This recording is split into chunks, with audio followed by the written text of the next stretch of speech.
Hello dear students, आज हम पढ़ेंगे कक्षा 8 गणित की प्रश्नावली 3.3 के प्रश्न संख्या 5 को। चलिए आज की क्लास को स्टार्ट करते हैं। उससे पहले अभी तक भी आपने इस वीडियो को लाइक नहीं किया है, वीडियो को लाइक करिएगा। चैनल पे पहली बार आए हो, चैनल को सब्सक्राइब जरूर करिएगा।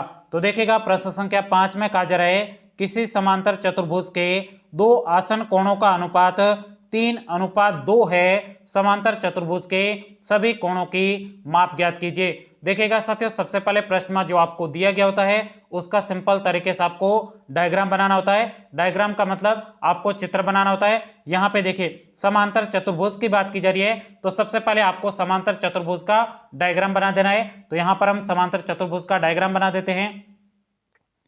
मैं यहाँ पे हाथ से बना रहा हूं, आपको स्केल की सहायता से समांतर चतुर्भुज का डायग्राम बनाना है।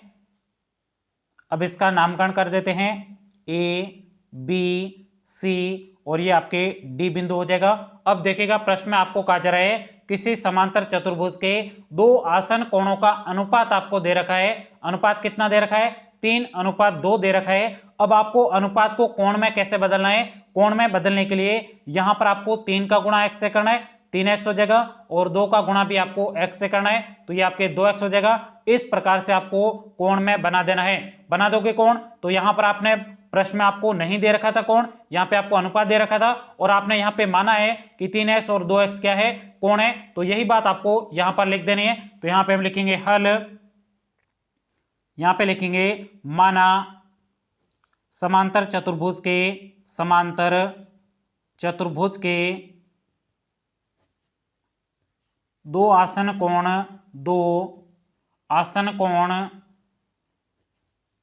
कोण क्या हो जाएंगे? 3x तथा 2x है। अब देखिएगा ये दोनों क्या है? आसन कोण है। तो यहां पर देखो इस डायग्राम में आपको आसन कोण कहां पे दिख रहे हैं? तो यहां पर लिख देंगे 3x और ये आपके क्या हो जाएगा? 2x हो जाएगा। आसन कोण का मतलब दोनों पास पास वाले कोण है, और समांतर चतुर्भुज में आसन कोणों का योग कितना होता है? आसन कोणों का योग होता है आपके 180 डिग्री। ये आपको अच्छे तरीके से याद भी होगा। तो यहां पर हम लिखेंगे 3x प्लस आपके 2x बराबर आपके कितना हो जाएगा? 180 डिग्री है। क्यों 180 डिग्री है? तो ये दोनों कैसे आपके आसन कोण है। तो यहां पे लिखेंगे आसन कोण।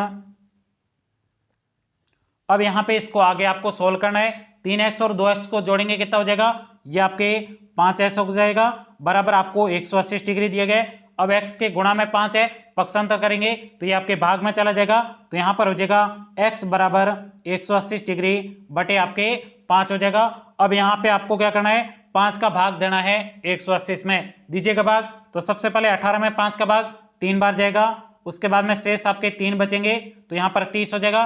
30 में आपके 5 का भाग 6 बार जाएगा, 6 पंजे 30 होता है। तो यहाँ पर आपके x का मान कितना प्राप्त हो गया है? 36 डिग्री आपको x का मान पता चल गया। अब देखिएगा x का मान कहाँ पे लिखोगे? 3 के गुणा में x है, तो यहाँ पर 3 का गुणा आपको x का मान 36 है, 36 से करोगे तो यहाँ पर आपको कोण a का मान पता चल जाएगा। उसके बाद में b कोण का मान ज्ञात करने के लिए 2 का गुणा किससे कर दोगे? 36 से करोगे, जिससे आपको कोण b का मान भी पता चल जाएगा। अब यहाँ पे प्रश्न में आपको पूछा गया था समांतर चतुर्भुज के सभी कोणों की आपको माप ज्ञात करनी थी। तो यहाँ पे हम लिखेंगे समांतर चतुर्भुज के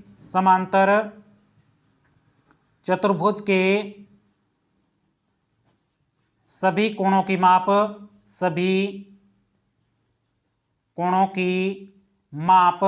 सभी कोणों की माप यहाँ पे आपको लिखनी है। सबसे पहले यहाँ पे कोण a का मान निकालना है। तो यहाँ पे लिखेंगे कोण a बराबर, कोण a का मान कितना है? 3x है, तो यहाँ पे लिखेंगे 3x। उसके बाद में देखिएगा 3 की जगह 3, x का मान अभी हमने निकाला कितना? 36, तो यहाँ पर 36 लिख देंगे। अब 3 का गुणा 36 से करिए, जल्दी से कर दिएगा। 3 छक्के 18, हासिल का 1 चला जाएगा। 3 का गुणा 3 से 9, 9 और 1 हासिल का 10 हो जाएगा। 108 डिग्री आपके कोण a का मान पता चल गया। अब यहाँ पे आपको कोण b का मान निकालना है। तो यहाँ पे लिखेंगे कोण b बराबर, अब यहाँ पे कोण b का मान कितना दे रखा है? 2x है, तो यहाँ पर आपको लिख देना है ये आपके 2x हो जाएगा। उसके बाद में बराबर, अब देखो 2 की जगह 2, x का मान अभी हमने निकाला कितना? 36, तो यहाँ पे 36 लिखेंगे बराबर। अब 2 का गुणा 36 से करेंगे, कितना हो जाएगा? 36 तो नहीं 72 डिग्री हो जाएगा। ये आपके कोण b का मान पता चल गया। अब यहाँ पे आपको कोण c का मान निकालना है। तो यहाँ पे लिखेंगे कोण सी बराबर, अब देखो कोण सी, देखो कोण सी के सम्मुख कौन सा है, कोण ए। जितना कोण ए का मान होगा उतना ही आपके कोण सी का मान होगा। क्यों होगा, क्योंकि सम्मुख कोणों का मान क्या होता है समांतर चतुर्भुज में, बराबर होता है। अब यहाँ पे कोण ए का मान कितना है 108 डिग्री, तो यहाँ पे लिखेंगे कोण सी बराबर कोण ए हो जाएगा, उसके बाद में बराबर कितना हो जाएगा 108 डिग्री होगा। क्यों होगा जल्दी से बताइए, क्योंकि ये कैसे कोण है, सम्मुख कोण है, तो यहाँ पे लिखेंगे सम्मुख कोण। उसके बाद में आपको कोण डी का मान निकालना रहा, शेष रहा है, तो यहाँ पे लिखेंगे कोण डी बराबर, अब ये कोण डी किसके बराबर है, तो यहाँ पे देखो, यहाँ पर देखोगे कोण डी और कोण बी क्या है, सम्मुख कोण है, इसलिए आपके कोण डी और कोण बी का मान बराबर होगा। तो यहाँ पे लिखेंगे कोण डी बराबर आपके कोण बी हो जाएगा बराबर। अब कोण बी का मान अभी हमने निकाला कितना है 72, तो यहाँ पे लिखेंगे 72 डिग्री। क्यों है बराबर, तो यहाँ पे लिखेंगे सम्मुख कोण है, इसलिए इन दोनों का मान बराबर है। तो ये इस प्रकार से हमने समांतर चतुर्भुज के सभी कोणों का माप निकाल दिया है। यहीं तक कि आपको इस प्रश्न को सोल्व करना था ANS। उम्मीद करता हूं ये पूरा प्रश्न आपको बहुत ही अच्छे तरीके से समझ में आया होगा। यदि कहीं पर भी कोई बात समझ में नहीं आई है तो आप मुझे कमेंट्स करके बता देना, मैं आपको बहुत अच्छे तरीके से वापस समझा दूंगा। तो साथियों मिलते हैं अगली क्लास में, तब तक के लिए जय हिंद जय भारत।